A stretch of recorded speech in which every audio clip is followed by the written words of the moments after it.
Բաքվի ու Թեհրանի միջև լարվածությունը փոքր-ինչ նվազել է։ Կիրակի օրը հեռախոսազրույց է տեղի ունեցել Ադրբեջանի ու Իրանի նախագահների միջև։ Թեմայի շուրջ կզրուցենք Արտյոմ Երկանյանի հետ։ Արտյոմ, եւ ինչ հարցեր են քննարկվել։ Հեռախոսազրույցը տեղի է ունեցել իրանական կողմի նախաձեռնությամբ, պաշտոնական հաղորդագրություններում ասվում է, որ Իրանի նախագահը շնորհակալություն է հայտնել ցավակցության համար եւ հավաստիացրել է, որ Նախիջևանի օդանավակայանում տեղի ունեցած միջադեպի հետ Իրանի իշխանությունները չունեն որևէ կապ։ Փաստորեն երկրի ֆորմալ առաջնորդի շուրթերով կրկնել են այն, ինչ իրանական պաշտոնական վարկածն է, այսինքն ակնարկ այն մասին, որ այդ հարվածը իրականում Իսրայելի իշխանություններն են հասցրել Իրանի եւ Ադրբեջանի միջև խնդիրներ ստեղծելու համար։ Նույն այդ վարկածն է պնդել մեկ օր առաջ Իրանի արտգործնախարարության պաշտոնական ներկայացուցիչ Էսմայիլ Բաղային, բայց ինչն է հետաքրքիր, կարծում եմ արժի ուշադրությունը դարձնել դրա վրա։ Նա ասում է, որ Իրանի զինված ուժերի գլխավոր շտաբը պաշտոնապես եւ հստակ հայտարարում է, որ Ադրբեջանի ուղղությամբ հարված չի հասցրել։ Բայց պետք է հաշվի առնենք, որ Իրանում կան նաեւ զինյալներ, զինված ուժեր, որոնք չեն ենթարկվում գլխավոր շտաբին։ Մասնավորապես գիտենք, որ Պահապանների կորպուսը ուղղակի չի ենթարկվում, այլ ինքնուրույն է գործում մանավանդ վերջին 2 շաբաթների ընթացքում։ Այսինքն չի կարող բացառված լինել տարբերակ, երբ պատասխանատվությունը այդ ակցիայի իրականում կրում է Պահապանների կորպուսը, այլ ոչ թե զինված ուժերի գլխավոր շտաբը։ Եվս մի կարևոր հանգամանք, այդ հեռախոսազրույցը եւ նախագահ Փեզեշքյանի հավաստիությունները հնչել են նույն այն օրը, երբ Իրանում ընտրվեց երկրի փաստացի իրական ղեկավարը։ Մինչ այդ երկրի ղեկավարումը իրականացնում էր 3 հոգուց բաղկացած ատյան, որի անդամներից մեկը երկրի նախագահն էր։ Այժմ երկիրը ունի իրական ղեկավար, որի դիրքորոշումը հավանաբար կտարբերվի նախագահի դիրքորոշումից։ Իսկ նախագահը Իրանում երբեք չի եղել իրական ղեկավարը, առավել եւս չի լինի այսուհետ։ Իրական ղեկավարների դիրքորոշումը կարծում եմ Ադրբեջանի դեպքում Ադրբեջանի վերաբերյալ ավելի կոշտ է լինելու։ Եվ այդ իրական իշխանությունների ներկայացուցիչների շուրթերից արդեն ավելի կոշտ հայտարարություններ հնչել են։ Մասնավորապես Իրանի ռազմաօդային ուժերի գլխավոր շտաբի ներկայացուցիչը 2 օր առաջ հայտարարել է. մենք հայտարարում ենք, որ Ադրբեջանը պետք է հանի սիոնիստներից իր տարածքից եւ չենթարկի սեփական ժողովրդին վտանգի։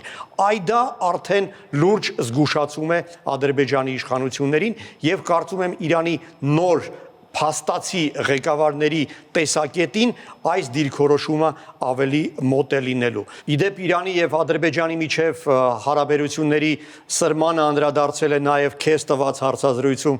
Իրանի դեսպանը եւ այդ բացառիկ հարցազրույցը, որքան հասկանում եմ,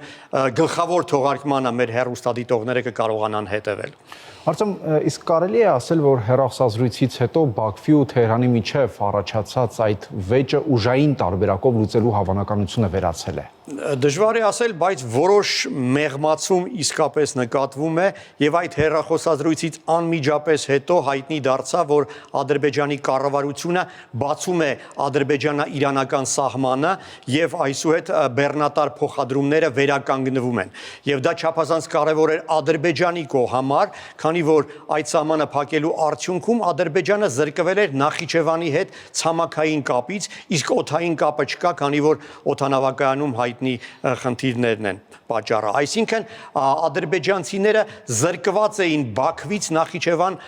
ուղիղ հասնելու հնարավորությունից, հատուկ ավիաչվերթ էր բացվել Բաքու Իգդիր, որտեղից ավտոբուսով անվճար մարդկանց տեղափոխում էին Նախիջևան։ Այսինքն Ադրբեջանի իշխանությունների համար կարևոր էր օր առաջ վերականգնել այդ ցամաքային կապը եւ այս հեռախոսազրույցը հնարավորություն տվեց Ալիևին այսպես պահպանելով դեմքը քայլ կատարել եւ բացել սահմանը։ Սեփական ժողովրդին կարող է ասել, թե ինչու է բացում այդ սահմանը։ Այդ իմաստով Փեզեշքյանի հեռախոսազրույցը իրեն տվեց դրա հնարավորությունը։ Իսկ որքանով է հավանական, որ Ադրբեջանը այնուամենայնիվ ներգրավվի Իրանի դեմ գործողություններում։ Կարծում եմ Բաքվում շատերին ոգևորել է Դոնալդ Թրամփի հայտարարությունն այն մասին, որ այս պատերազմական գործողությունների արդյունքում հնարավոր է փոխվի Իրանի քարտեզը։ Նա հենց այդպես էր արտահայտվել, ինչից հավանաբար Բաքվում եզրակացություն են արել, որ Իրանը կփոքրանա։ Ուրեմն Ադրբեջանը եւս շանս ունի Իրանից ինչ որ տարածքներ կորզելու։ Համենայն դեպս սոցցանցերում տարածված է այս դիսկուրսը, օրինակ ակտիվիստ Էլգար Թուրքօղլուն գրում է. առանց ցամաքային օպերացիայի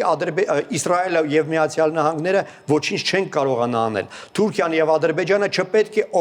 զրկվի այս հնարավորությունից։ Իրանը պետք է կառավարեն 55 միլիոն թուրքերը։ Մենք պետք է հասնենք հարավային Ադրբեջանի անկախությանը։ Հավանաբար այս սցենարը եւս Ադրբեջանում ունեն եւ Իսրայելում եւս հաշվի են առնում այս հանգամանքը։ Համենայն դեպս իսրայելական հանրային կան հեռուստաընկերությունը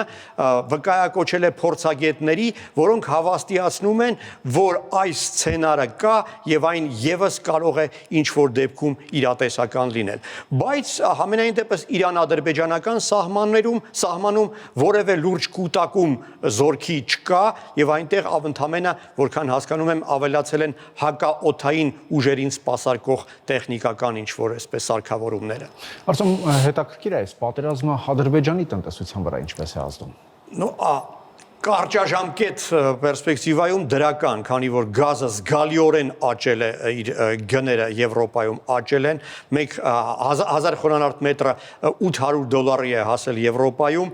նավթը նույնպես թանկանում է, թեև նշեմ, որ ադրբեջանական Azeri Light կոչվող նավթը, որը ավելի վատ որակի է, ավելի քիչ է թանկանում։ Համենայն դեպս դա Ադրբեջանին բավական մեծ շահույթներ է եկամուտներ է խոստանում, մասնավորապես Իտալիայի էներգետիկայի նախարարը խոստովանել է, որ սպասում է, որ Ադրբեջանը կավելացնի Եվրոպա մղվող գազի ծավալները, դրանից Ադրբեջանը իհարկե կփորձի շահել։ Բայց երկարաժամկետ, այսպես եթե կտրվածքով դիտարկենք, ակնհայտ է, որ նաև բացասական հետևանքներ են ունենալու։ Օրինակ Ադրբեջանում հայտնի փորձագետ, տնտեսագետ Նատիկ Ջաֆարլին ասել է, որ արդեն շուտով հնարավոր է թանկացում արձանագրվի սննդամթերքի եւ կենցաղային քիմիայի պարագաների, որոնք ներկրվում են Իրանից։ Ավելի քան $650 միլիոն ապրանք է ներկրում Ադրբեջանը Իրանից եւ այդ ապրանքների ներկրումը շուտով կարծում եմ արդեն հնարավոր է իրատեսական չդառնա։ Այդ իմաստով բացասական հետևանքները տնտեսության համար եւս հավանական են, ել չեմ ասում այն մասին, որ եթե փախստականների հոսք լինի Իրանից դեպի Ադրբեջան, դա եւ տնտեսական եւ սոցիալական բացասական հետևանքներ կունենա Ադրբեջանի համար։ Շնորհակալություն, Արծեն։